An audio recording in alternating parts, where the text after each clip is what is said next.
This presentation considers environmentally and with respect to social ecology elements of these movies. Both of the films considered present dystopias with respect to all of the suggested forms of analysis, but this presentation will concentrate on the failing environment in these works.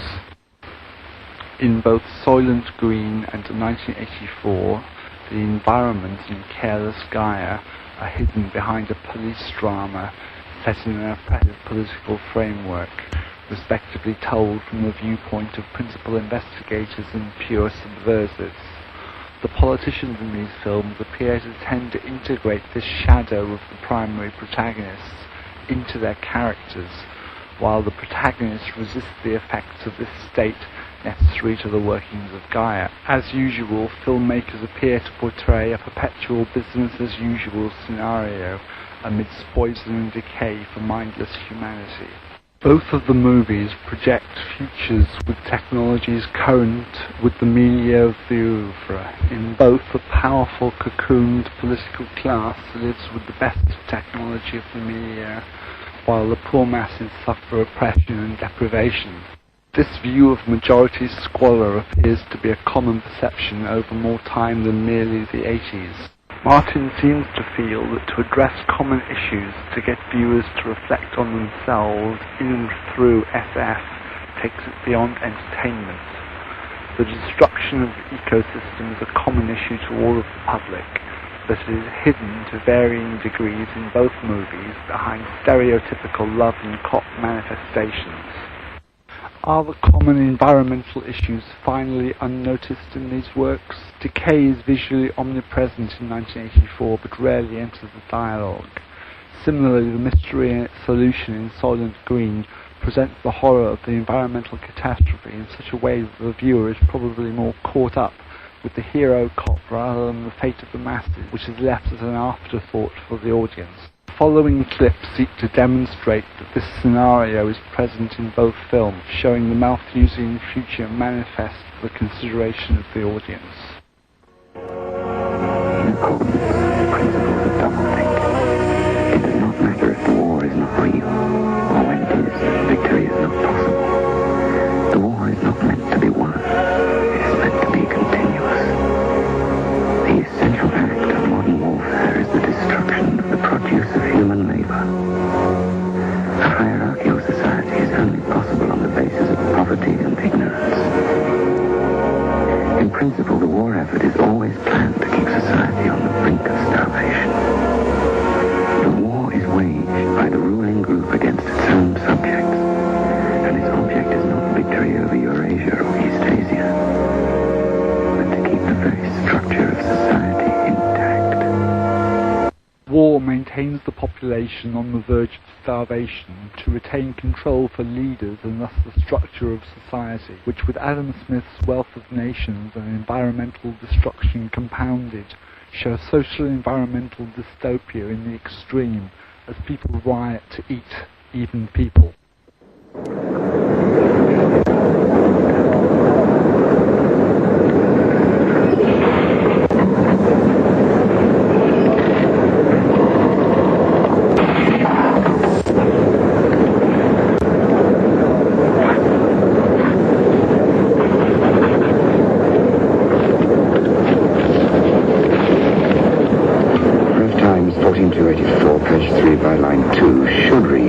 Forecast increased chocolate ration April 1984 from 20 to 25 grams per week.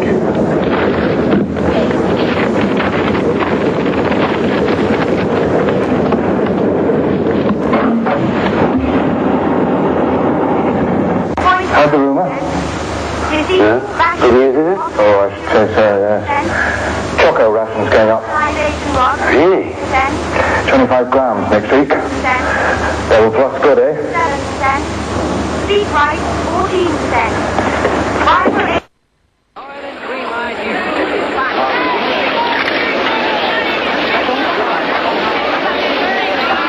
They gave me a quarter of a kilo. I stood in line the whole lousy day, and they gave me a quarter of a kilo. Do you believe that? Let me out. Let me go. Are you going to put up with this? Is this really running out of the damn green. Idiots. Some foul up at transport. This crowd will blow. I know. Got the scoop standing by, but I don't know if they can even handle this. This is the police. The supply of Soylent Green has been exhausted.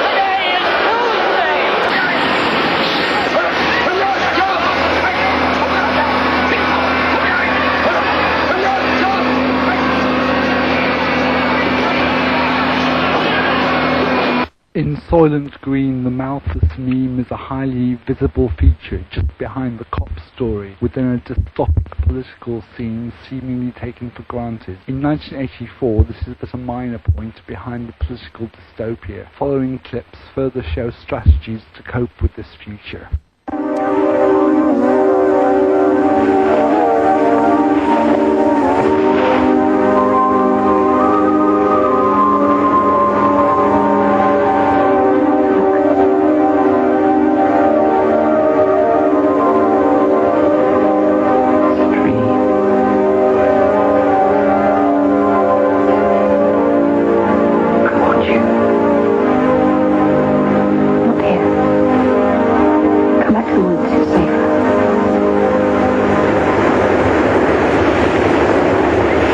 Saying a few words about the impact of this imminent neurological breakthrough. When the orgasm has been finally eradicated, the last remaining obstacle to the psychological acceptance of the principles of INSOC, as applied to ARTSEM, will be overcome. In other words, the unorthodox tendencies towards own life, which constantly threaten the natural erosion of the family unit, will no longer have the biological support of the organism. Now, as we all know, the biological and social stimulation of the family leads to private reflection outside party needs, and to the establishment of unorthodox loyalties, which can only lead to thought crime. The introduction of ARTSEM, combined with the neutralization of the orgasm, will effectively render obsolete the family until it becomes impossible to conceptualize. Thank you.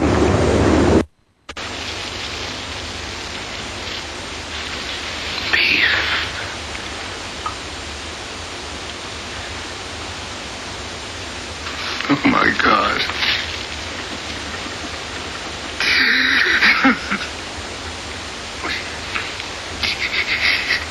How do we come to this? Hatcher. Get to the exchange. You gotta tell them they're right. But let's take care of you first. Huh? You don't understand.